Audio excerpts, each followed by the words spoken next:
चर्चित गायक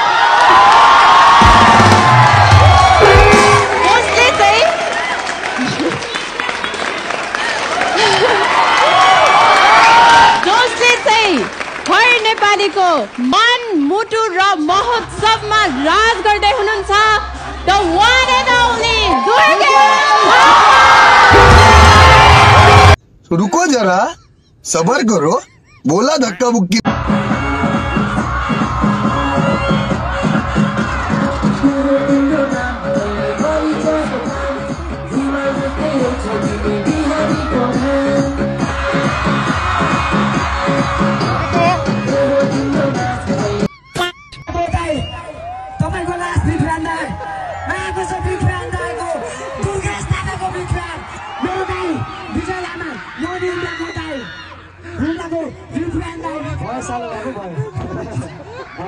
साइडले सालो बजाउनु रहेछ। मैले हुम्लाबाट बिहा गरेको थिएँ, विजय लामा भनेको मेरो ससुरा हुनुहुन्छ। थ्याङ्क यू मेरो भाइ, सबैजना हुम्लाबाट आउनु भएछ, धेरै धेरै धन्यवाद, थ्याङ्क यू सो मच। र अब एकचोटि दुर्गेले पिटाइ खाएन भन्दै क्या, एक दिन एउटा न एउटा खाइरहनु पर्ने। एक दिन चाहिँ माखा चोप्दै थियो कि यस्तो,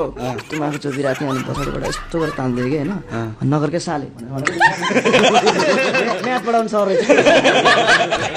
केटाहरू जिस्काउँछ नि त, तानेर नगरकै साले हो, म्याथ पढाउनु सर रहेछ होइन। यस्तो डस्टरले यस्तो हाने नि मर्ने गरी। त्यति बेला टाउकोमा कुट्नु हुन्न भन्ने पनि थियो नि, जहाँ पायो इन्डिया गएको थिएँ तिमीहरूको लागि। इन्डिया गएको, अब इन्डियामा चाहिँ अब फेरि 10 पास नगरिकन तिमीहरूको चाहिँ भर्ती हुने चलन थिएन कि होइन, भर्ती हुनु पऱ्यो नि त। अनि बिहार भन्ने ठाउँ रहेछ, त्यहाँ चाहिँ इक्जाम दिन गएँ। त्यहाँ गएको एन्सर नि त्यही, क्वेसन पनि त्यही हुँदो रहेछ ब्ल्याकबोर्डमा, सर र सार नि दिनै आउने। बिहारमा त्यस्तै हुन्छ एक्जाम भन्छ, आफूलाई पास हुनु पऱ्यो चाहिँ के हो गरेर तान्दै टक टक टक टक लेख्दै, अनि टक पास भएँ आएँ स्कुलमा। नि अब पढ्न त म त लेखेर होमवर्क ल्याइदिन्थेँ, म मेरो आडामा बस्नेलाई होइन 2 रुपियाँ 5 रुपियाँ दिएर होमवर्क ल्याउने कि प्रत्येक के अरे त्यो सब्जेक्टमा फरक फरक राइटिङ हुन्थ्यो मेरो, फरक फरक हुने नि त। मैले 30मा 32 पूर्णाङ्क ल्याइदिएछु इक्जाममा, 30मा 32 ल्याइदिएँ। कसरी? अब म चाहिँ फेरि खतरा हो क्या, फेरि यहाँ हेरेँ लेखेँ भने होइन, त्यहाँ हेरेर पुग्थ्यो कि मलाई हान्ने नि कपी होइन, ऊ फर्स्ट भयो भने म सेकेन्ड हो होइन, ऊ फेल भयो म फेल हो। अनि नागरिक नैतिक भन्ने थियो त्यतिखेर, त्यो खारेज पनि गरेको नैतिक शिक्षा 30 अङ्कको थियो, 35 आएछ कि। कसरी आएछ भन्दाखेरि मैले पहिला जानेको गरेँ, त्यसपछि भाद्राङ बुद्रुङ नजानेको गरेँ होइन, फेरि त्यही जानेको गर्दै फेरि जान नजाने, त्यहाँ अब त्यहाँ त मार्क्स त दिँदै जाने भयो, सर नै कन्फ्युज के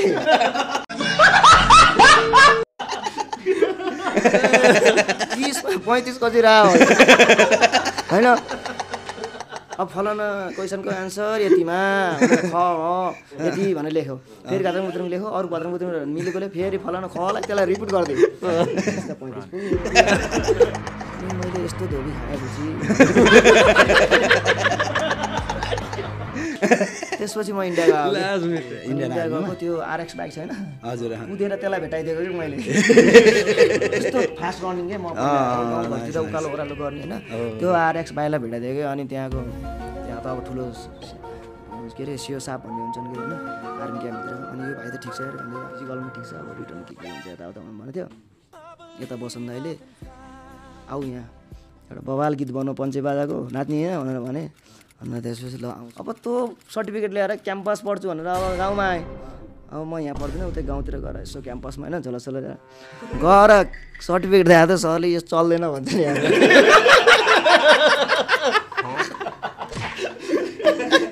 यो बिहारको चल्दैन जतिर भनेर भने, किन चल्दैन 10को झन् 16 हुनु पऱ्यो यो होइन। त्यस्तो किसिमको डिस्कसहरू थिए, अझै छन्, अझ फन्नी कुराहरू धेरै छ। आर्मी छोडिदिनु भयो? ए होला, नाच्न भनेपछि लास्ट सोखिन तपाईँ। सायद अब त्यस्तो हो त्यहाँ भएको भए अब अहिले गाउँघरमै सीमित भइन्थ्यो हो अब अहिले एउटा तपाईँको प्यासनले त तानेको हो नि त त्यो भनेको त एउटाको तयारी गरिराखेको मान्छे नाच्न आउने भनेपछि तुरुन्त छोडेर आउनु मलाई त स्कुलमा कसैले नि सोच्दैन कि यो लेभलमा पुग्छ भनेर पढाइ त्यस्तै थियो होइन खासै पढेन भनौँ मलाई चाहिँ स्कुलमा एउटा केटी मन पर्ने कि साह्रै अनि त्यो गाउँहरूमा मनी लाउने हुन्थ्यो नि त होइन अनि मनी लाउने छ अरे त्यो हाम्रो अब नाम के भन्नु न होइन भित्र जानुभयो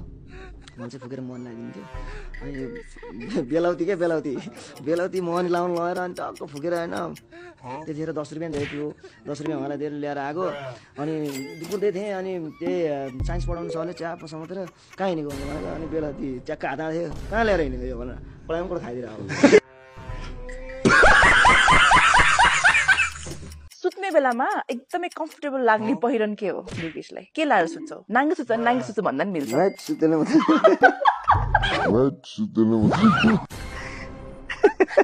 होइन कस्तो ओके नेक्स्ट राति कहिले हामीलाई सुत्दाखेरि छटपटी हुन्छ नि सो उठाउ निदा लाग्दैन नि त्यस्तो भएर जराङ जुरुङ 3 बजे आँखा खोल्यो रे होइन त्यस्तो भयो भने के गर्छ दुर्गेशले म त फेरि सुत्छु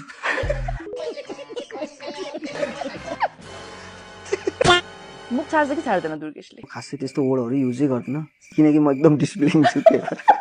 छु मेरो नामै दुर्गा बहादुर हो खासै है मेरो दाइले कहाँ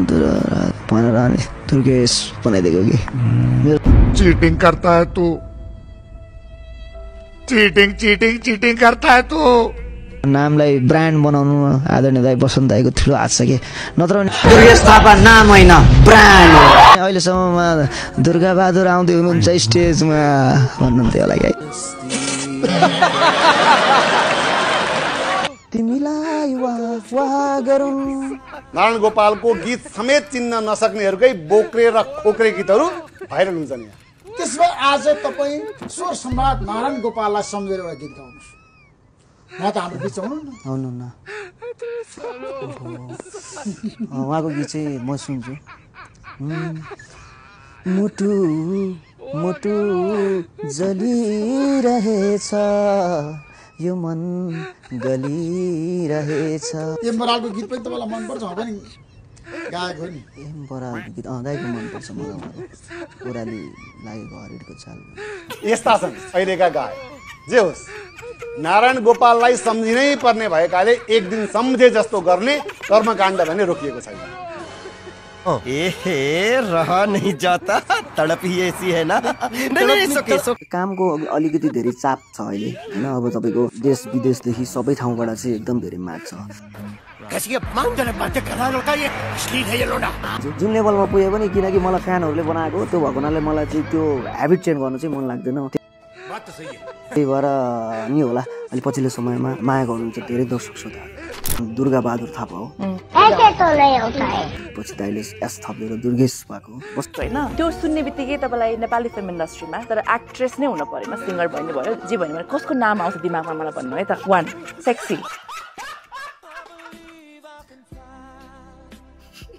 तपाईँ बडा हरामी हो बेटा फ्यासन सेन्स राम्रो भएको आफ्नो नाम लिँदा नि हुन्छ कुनै कुनैमा मै छु किन तिम्रो पनि फ्यासन सेन्स एकदम राम्रो छ नि त गजब बेइज्जती यु नो आफ्नो नाम मै त्यही भन्नेवालै थिएँ मैले भन्दा हुन्छ ओके आई एम पार्टी बदल लिया साला आफै हैन सुत्ने बेलामा एकदमै कम्फर्टेबल लाग्ने पहिरन के हो दुर्गेशलाई कुछ भी के लाएर सुत्छौ नाङ्गे सुत्छ भन्दा नि तू समझा हाँ नहीं तू समझा नहीं राइट सुत्ने अरे बाप रे ये तो धोती खोल रहा है हैन मैं नहीं मानता बडीको आफ्नै बडीको दुर्गेशलाई सबैभन्दा सेक्सी लाग्ने पार्ट सबभन्दा सेलिङ म चाहिँ यो चीज एकदम बिकाउन सक्छु भने के लाग्छ ये फंस गया सीएम आँखा लाग्छ मेरो त्यही भएर चस्मा लाएर हिँड्छु मैं तो कुछ और ही समझ रहा था ए है डेन्जर पक्रेछ कहिले पक्रायो नि धेरैचोटि पक्रायो नि तर पनि छोडिदिनु हुन्छ नि बुवाले त अनि बाउ आमा भनेको त भगवान हो अनि छोड्नु परिहाल्नु छोडिहाल्नु बात तो सही है दौड़ना तो पड़ता है 3टा चीज जुन दुर्गेशले एभ्री डे गर्नै पर्छ त्यो कुछ भी गरेन भने तिमीलाई ओहो मैले धेरै ठुलै चिज आज गरिन जस्तो फिल हुन्छ के हो तिनवटा चिज जुन तिमी एभ्री डे गर्छौ खानेकुरा सास फेर्ने होइन न कफी खाने के बिहान मैं तो कुछ और ही समझ रहा था ओके बिहान उठेर कफी खान्छु त्यसपछि जिम गर्छु त्यसपछि अब स्टिम गर्नै पर्छ मलाई स्टिम सावर चाहिँ लिनै पर्छ त्यसपछि अब खाना खानै पर्छ कैसा लगा मेरा मजाक